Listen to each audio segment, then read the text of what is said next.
desarrollado teorías y critica o evalúa la salud de nuestro sistema educativo, sino que propone soluciones reales que funcionan. O sea, que es capaz de llevar la teoría a la práctica y demostrar que lo que de una forma científica tiene fundamento, también lo tiene de una forma empírica, en la medida en que desarrolla soluciones que se demuestran son potencialmente o efectivamente mejores que las que habitualmente tenemos. Sin más, le doy la palabra al profesor SCHANK. Roger, your turn. Hello? So when I was invited to talk here, I was sent the title. The title was supposed to be New Trends in Training. And I had a reminding, I'm a great believer in reminding. I was reminded of a speech I had given in Barcelona in January. You know, when you're a foreigner and you're speaking to people the way you are, with everyone with earphones, you don't always know who you're talking to. And I didn't realize I was talking to a group of academics.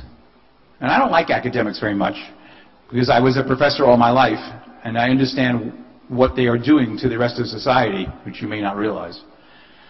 And at the end of my speech, which was about how to change the education system in very radical ways, one of the professors there raised his hand and said, "What's new here?" Well, the system doesn't work the way I was proposing, so that couldn't have been what he meant. And I was wondering, what did he mean? Did he mean that all the ideas that I had been said before?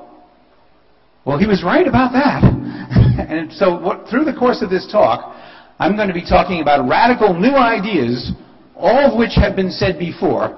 And I made a point of making sure all those ideas that were said before are in quotes in Spanish, so you can read who said them and what they said.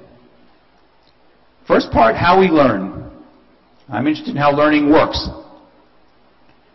We learn from experience. There's a shocker. Who would have thought?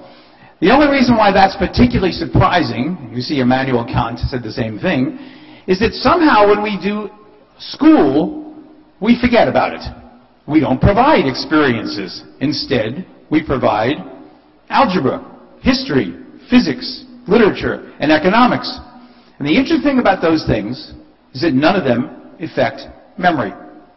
If you don't remember something, you didn't learn it. How many people in this room can tell me the quadratic equation? Raise your hand. Nobody. Every single person in this room learned the quadratic equation. And if you have children, you have to teach it to them because they'll be memorizing it too. The same is true of algebra is true of physics. How many people can balance a chemical equation? You learned it in high school. So that's not learning. That's called school. What learning looks like is, would you forget if an experience you had in your household finances? Do you not remember how much money you have or need? Do you forget important parental advice? Do you forget football games you may have watched or played in? Do you forget good stories that were told to you by somebody? Do you forget if you started a business? We don't forget our experiences. We forget nonsense that's drilled into us by boring teachers. And so when I have to talk about training, the first thing I want to tell you is, if it's like school, it doesn't work. We do not have static memories. We are not computers full of boring information. In fact, we have dynamic memories. And to illustrate this point, I'm going to talk to you about restaurants. If you go into a restaurant, you know what's going to happen. So if I tell you a story like, John went into a restaurant, he ordered fish, he paid the check and left. And then I say to you, what did he eat? You would say fish, but I didn't mention eating at all. Because we have background knowledge we bring to the table. Now imagine that I know that you like restaurants and I say, I'm going to take you to a great restaurant. It's called Burger King. And we go into Burger King and you look for a table to sit down, knowing that's what you do in restaurants. And I say, no, you don't do that. You stand in a line. And then you look for a menu and I say, well, you have to look up to see it. Then they hand you your food and then you have to pay. In other words, what you know about restaurants is wrong. It doesn't work. So you say to me, Burger King is not a restaurant. You would be right. It's some other entity. Now the next time when I take you to McDonald's, you would say, it's just like Burger King. That's called learning. That's what learning looks like. The revision of expectations in memory. And I always like to contrast it, since I'm a person who likes food, with good restaurants. And the picture I found of a restaurant in Madrid is up there, where ironically, because I did that, Sebastian, who just introduced me, took me to eat yesterday for lunch. So I now know they make a very good cochineal asado, and I've learned something. What makes an experience memorable? It's memory that's the issue in learning. Memory. Memory, not fact. Memory. If you have an emotional reaction, you will remember it.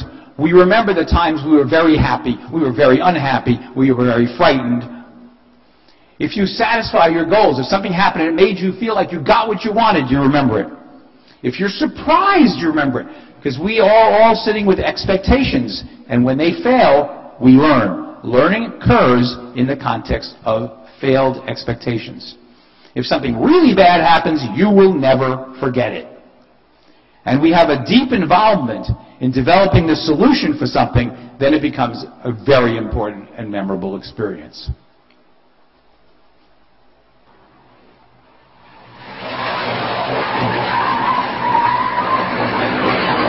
If you were any one of those people, you will remember that experience. That's how memory works. You don't forget car accidents you've been involved in.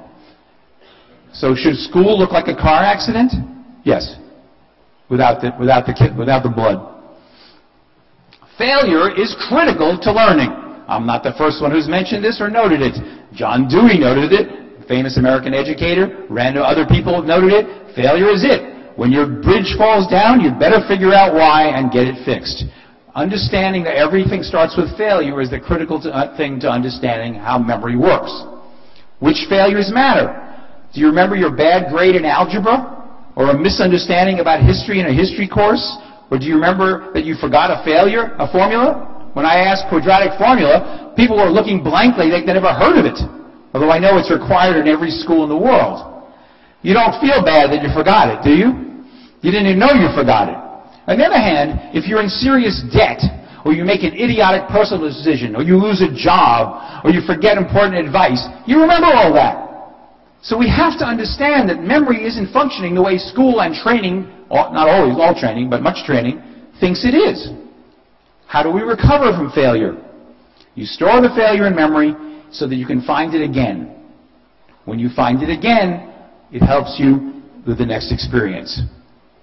Or you get just-in-time advice from an expert. By the way, that's what I mean by teaching. Teaching is good advice delivered just in time. Who are the best teachers? Good parents. Good parents do not sit their children down for language lessons. When the child makes a mistake, they correct them. When the child has a question, they answer it. They are not giving them lessons. That's the model. We construct explanations for failures based on previous explanations. So knowing why things failed and how to fix those failures is totally critical. As Pele says, everything is practice. Now the problem with school is there's no practice involved. We teach, hope you remember it, make you ram it into your memory, and then we ask later if you remembered it. Every year before I would teach my classes, I would ask the students in the class if they could pass last year's exams right now. And they would all look at me horrified, afraid I was going to give them one of them. And then they'd say, well, could we study? And I would say, no, you can't study. The point is you didn't learn it. I know you can temporarily memorize it. That's what we do. So when I hear people talking about how we need so many percentage college graduates, the President of the United States wants to have more college graduates. You mean you want more people who are very good at sitting still for a while, then partying later at night, and then cramming information into their head so they can pass an exam and then forget it later. Is that our goal? Because that's what college is.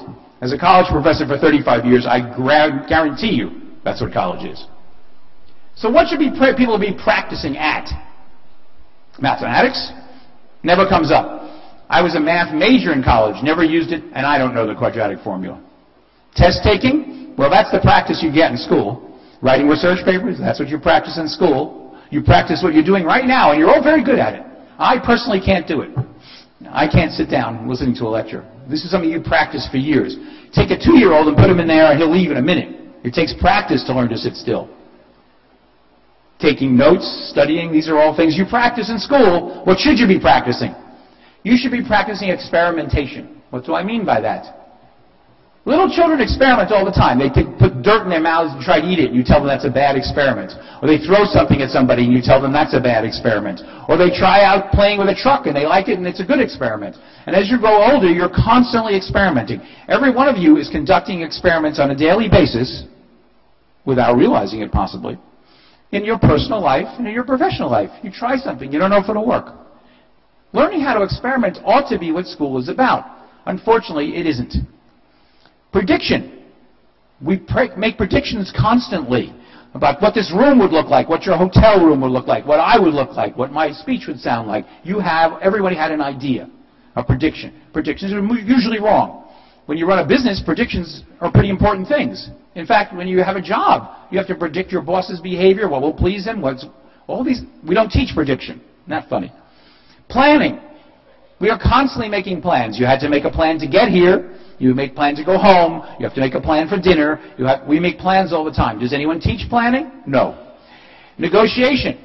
We are constantly negotiating with our bosses, with our children, with our husbands and wives. In a business situation, negotiation occurs all the time.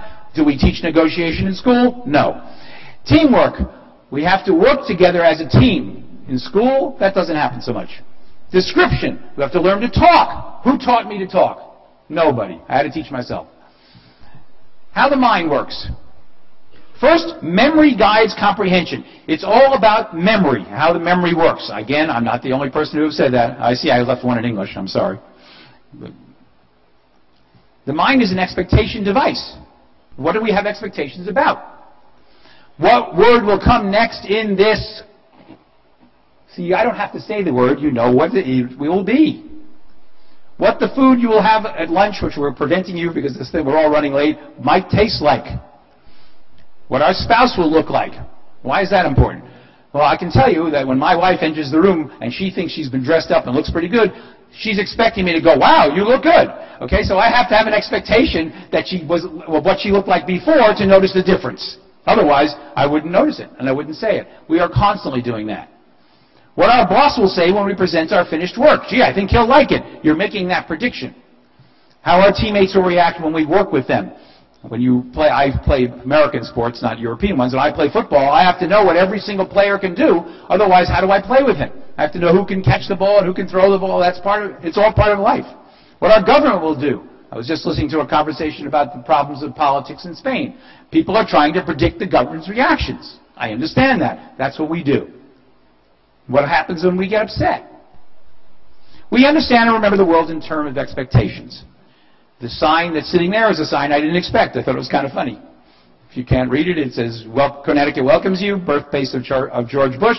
We apologize. Now, the reason I'm telling you that, or showed that story, is not for that. I want to tell you a story. Once upon a time, I was giving a speech in Puerto Rico.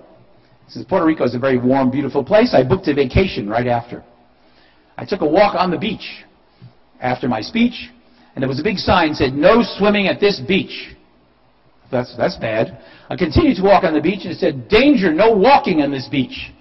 I thought, boy, I picked a great hotel. You can't walk, you can't swim. And then suddenly, the next day, I went and tried it again, and there were people swimming, and there were people walking, and I was reminded of the state of Connecticut, where I lived at the time, when I was a professor at Yale, and that's where Yale is in Connecticut. Why was I reminded? Because on the roads of Connecticut, on every single road, it says, road legally closed. Now, when you're a foreigner and you see the road is legally closed, you might not want to go on the road. But those of us who live in Connecticut know they don't mean it. What they mean is, if you get into an accident, don't sue the state because we told you the road was closed.